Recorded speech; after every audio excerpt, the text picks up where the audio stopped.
Hey future nurses, I'm Cynthia, and welcome to NextNurse NCLEX, your go-to spot for mastering NCLEX questions, one smart move at a time. Today's NCLEX style question is all about priority setting, a major test area you don't want to overlook. Ready? Let's dive in. A nurse receives the following change of shift report. Which client should the nurse assess first? Take a second to think through this one. Who needs to be seen first? Let's break it down using NCLEX priority tools, ABCs, airway, breathing, circulation, and look for words like unstable, new, or immediate need. Option A, a client with COPD and O2 SAT of 89%.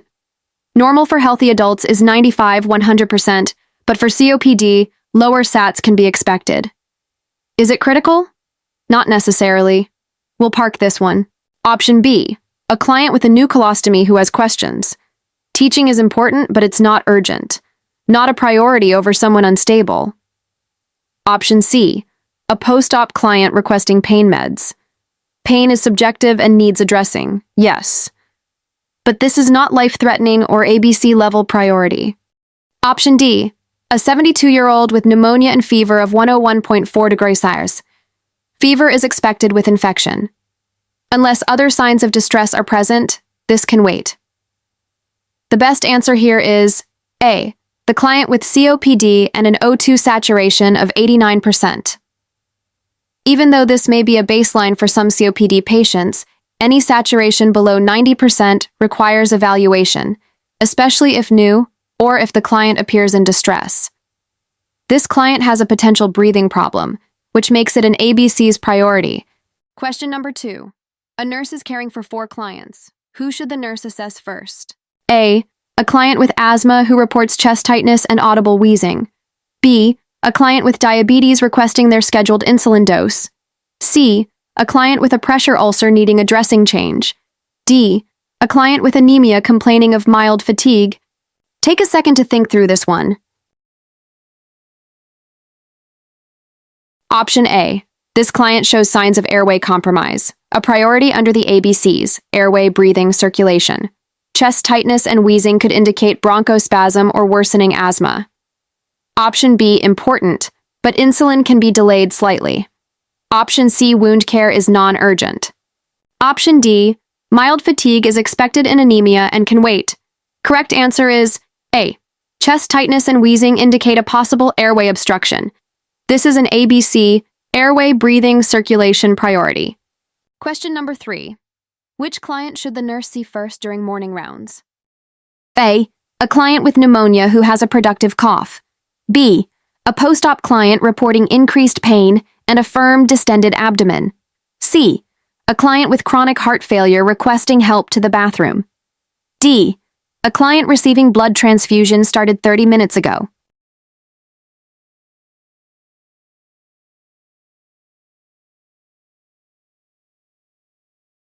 Option A, productive cough is expected in pneumonia. Option B, a firm, distended abdomen after surgery may indicate internal bleeding or a surgical complication, potentially life-threatening. Option C, bathroom assistance is important but not emergent. Option D, no adverse reaction reported yet. Continue monitoring. Correct answer is B. Distended abdomen and pain post-op could indicate internal bleeding or bowel obstruction, a potential surgical emergency. Question number 4. Which client should the nurse assess first? A, a client who had a stroke 2 days ago and is confused. B, a client who reports tingling in both hands after cervical spine surgery. C, a client with mild abdominal cramping post-colonoscopy. D, a client with stage 2 pressure injury needing dressing.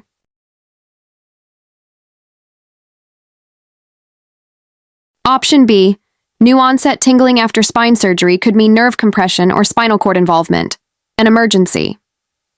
Option A, confusion is concerning but expected with some strokes.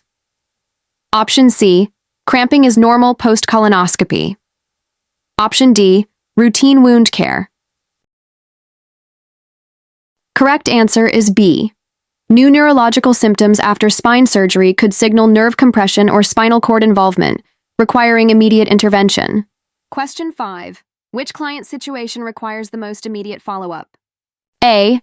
A client post-hip replacement reporting leg pain. B. A client with type 1 diabetes who is shaky and diaphoretic. C. A client with asthma due for an inhaler dose in 2 hours. D.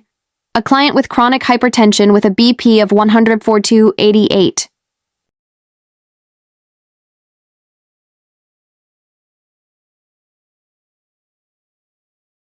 Option B, diaphoresis plus shakiness, signs of hypoglycemia, which can escalate quickly to unconsciousness if untreated. Option A, pain is expected after surgery. Option C, medication due later, not urgent. Option D, 142/88 is elevated but not an emergency. Correct answer is B. Shakiness and sweating in a diabetic suggest hypoglycemia, a life-threatening emergency if not treated promptly. When answering NCLEX priority questions, always ask yourself, is this an ABC issue? Is this a new or unexpected symptom? Could this client crash if I don't act?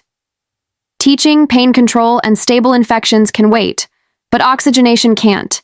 Keep practicing, and you'll start spotting these red flags faster. If you found that helpful, hit that like button, subscribe to NextNurse NCLEX, and turn on your notifications so you don't miss tomorrow's NCLEX question.